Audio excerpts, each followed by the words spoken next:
Voici maintenant donc le corrigé de l'exercice 21. Donc l'exercice 21, donc x appartient à 0 pi, f de x égale à la racine de 1 plus cosinus x. Première question, montrer que f est une bijection de 0 pi sur 0 racine de 2. Donc pour cela, donc, il faut que x, je vais donc, pour parler de la dérivabilité, il faut que 1 plus cosinus x est strictement positif. Donc 1 plus cosinus x est dérivable sur l'intervalle 0 pi. Là, 0 pi ouvert. Pourquoi? Parce que cosinus pi moins 1 à moins 1, 0. Donc l'intervalle c'est 0 pi ouvert en pi. Ajoutons 1 plus cosinus x strictement positif, quel que soit x appartient à 0 pi. Donc f est dérivable. F est dérivable sur 0 pi et je peux déterminer donc f' de x. f' de x égale dérivée de cosinus c'est moins sinus x sur 2 racine de 1 plus cosinus x. Sur 0 pi, plutôt sur 0 pi, la fonction sinus est positive. Donc sinus x est positif, donc f' de x est négatif puisque f' c'est moins sinus sur 2 racines. Donc, puisque f est contenu strictement décroissante sur 0 pi, cette fois fermée, puisque la continuité sur l'intervalle fermé. F est contenu strictement décroissante sur 0 pi, alors f réalise une bijection de 0 pi sur l'image de 0 pi. La fonction est décroissante, donc c'est f de pi, f de 0. f de pi donc est égal à 0, f de 0 est égal à racine de 2. Donc f admet une fonction réciproque f moins 1. Cette fonction est définie sur 0 racine de 2. Remarquons ici qu'on n'a pas étudié la dérivabilité à gauche en pi puisqu'il n'est pas demandé. Donc là, la question est juste la bijection. Il n'a pas demandé donc l'étude des variations. Si la question est étudier les variations de f, on doit étudier la dérivabilité à gauche en pi en utilisant les limites. C'est-à-dire les limites de f de x moins f de pi sur x moins pi quand x tend vers pi moins.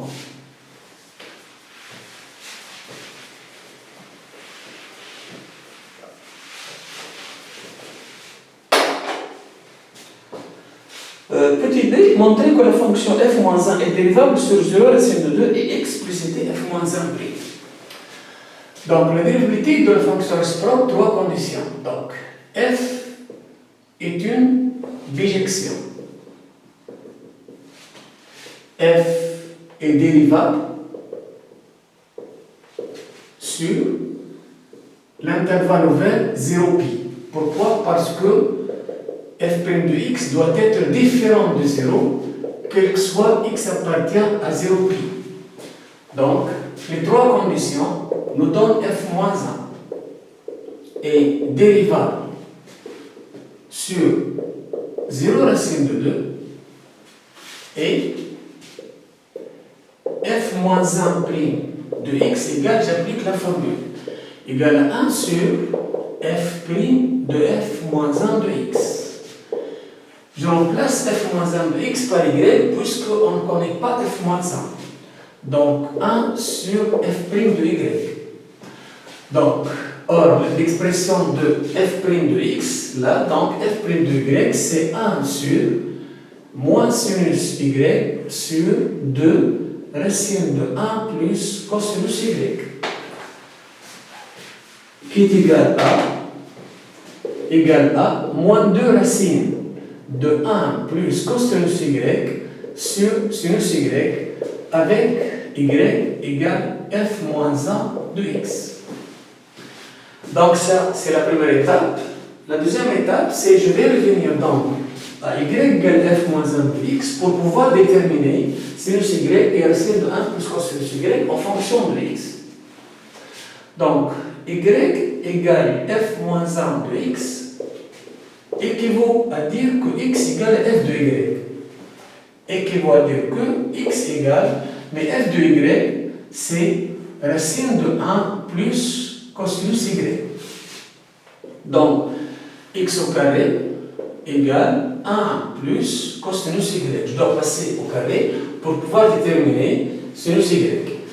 Donc, x carré égale 1 plus cosinus y équivaut à dire que cosinus y égale x carré moins 1. X carré moins 1 équivaut à dire que je vais passer au carré pour pouvoir trouver sinus. Donc, cosinus carré y égale x carré moins 1, le tout au carré. Mais cosinus carré y, c'est 1 moins sinus carré y égale, je développe, x carré moins 1, c'est x puissance 4 moins 2x carré plus 1. Équivaut à dire que 1 et 1, donc c'est 0, donc sinus carré y, donc sinus carré y égale à 2x carré moins x4 égale 2x carré moins x4 qui est égal à x carré facteur 2 moins x carré.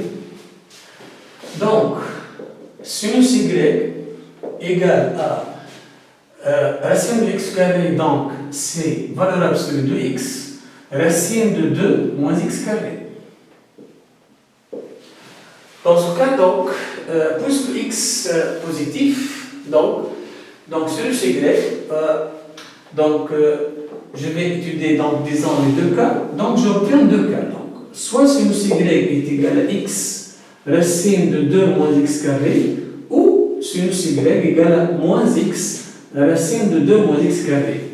Mais si je reviens à y qui appartient à 0π, là c'est sinus y est positif. Donc, valeur de x égale à x, puisque x est positif aussi. Donc, l'intervalle x appartient à 0 racine de 2, puisque f-1, son domaine, c'est 0 racine de 2. Mais sinus y est positif, donc je dois choisir donc, sinus y égale à x racine de 2 moins x carré. Donc, revenons à f-1' de x. Donc, f-1' de x égale f-1' de x égale à moins 2 racine égale à moins 2, mais racine de 1 plus cosinus y, c'est est égal à x, donc moins 2x sur sinus y, c'est x fois racine de 2 moins x carré, simplification, donc moins 2 sur racine de 2 moins x carré, là c'est f-1' de x. Donc f-1' de x est égal à moins 2 sur racine de 2 moins x carré.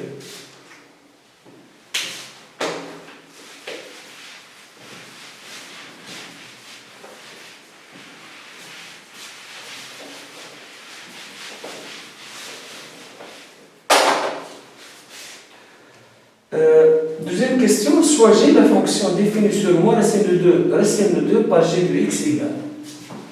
Donc, g de x égale 2 sur racine de 2 moins x carré, x appartient à moins racine de 2, racine de 2. On note g la primitive de petit g qui s'annule en 0. g de 0 est égal à 0. Calculer la dérivée de la fonction g de x plus g de moins x. Donc, g de x plus g de moins x égale g' de x plus dérivée de moins x c'est moins 1. Donc, moins g' de moins x. Mais g' c'est la primitive de petit g. Donc, g' égale petit g. Donc, g de x moins g de moins x. La fonction g, c'est une fonction paire. Moins x au carré, c'est x au carré. Donc, racine de 2 moins x au carré, moins 2 sur racine de 2 moins x au carré, qui est égal à 2 sur racine de 2 moins x carré, moins 2 sur racine de 2 moins x carré, qui est égal à 0. On déduit que g est impair. Donc, puisque on a trouvé g de x plus g de moins x est égal à 0. Donc, g de x plus g de moins x égale à constante. Je vais déterminer la constante donc, en utilisant donc, le fait que g de 0 est égal à 0. Donc, pour x égale à 0, on obtient donc g de 0 plus g de 0 est égal à c. Donc, c est égal à 0. Mais comme la fonction g x à l'image, g de x plus g de moins x est contenue sur moins racine de 2 racine de 2, donc g de x égale à, plutôt g de x plus g de moins x est égal à 0, quel que soit x appartient à moins racine de 2 racine de 2. Donc, puisque g de x plus g de moins x égale à 0, donc g de x, g de moins x égale à moins g de x. Donc, la fonction g est impaire.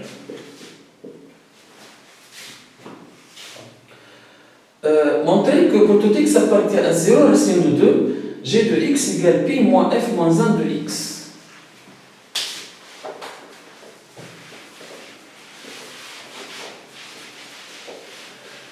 Donc, pour tout x appartient à racine de 0 racine de 2,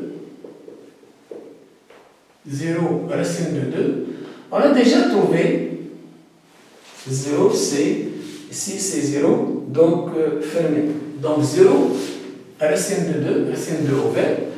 On a déjà f moins 1 prime de x égale moins 2 sur racine de 2 moins x carré, mais on a g de x égale 2 sur racine, donc égale à moins g.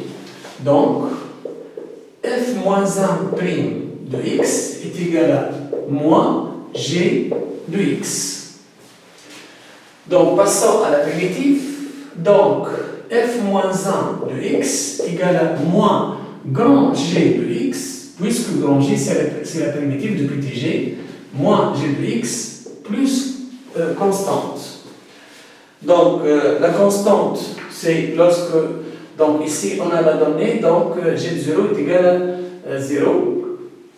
Donc, on sait que f de 0, plutôt, f de x égale à 1 plus cosinus x. Donc, on sait que cosinus pi égale à moins 1. On a trouvé tout à l'heure f de pi est égal à 0. Donc, si f de pi égale à 0, donc f moins 1 de pi, f moins 1 de 0, est égal à pi. Donc, je sais donc f moins 1 de 0, g de 0 égale à 0, donc ici, donc, je vais remplacer x par 0. Donc, on obtient donc f moins 1 de 0 égale à moins g de 0 plus c. F moins 1 de 0 est égal à pi, g de 0 est égal à 0, donc c est égal à pi. Donc, puisque c est égal à pi, donc f moins 1 de x